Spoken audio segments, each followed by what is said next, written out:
পেছনে তাকালে দেখা যায় ১৯৮৭ সালে স্বৈরাচারী এরশাদের নির্বাচনে অংশগ্রহণকে আওয়ামী লীগ বলেছিল কৌশলগত অংশগ্রহণ। ১৯৯৬-এ তত্ত্বাবধায়ক ইস্যুতে জামায়াতের সাথে আওয়ামী লীগের আন্দোলনকে বলা হয়েছিল কৌশল। ২০০১ সালে জামায়াতের সাথে বিএনপির নির্বাচনী জোট গঠনকে বিএনপি বলেছিল আদর্শিক ছিল না, ছিল কৌশলগত।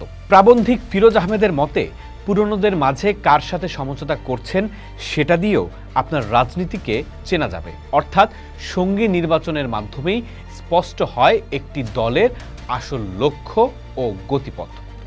নির্বাচনী ভোটের অঙ্ক হয়তো খুব বড় বিষয় নয়, কিন্তু এনসিপির মতো একটি নতুন শক্তিকে পাশে পাওয়া জামায়াতের জন্য নিঃসন্দেহে বড় এক রাজনৈতিক সফলতা।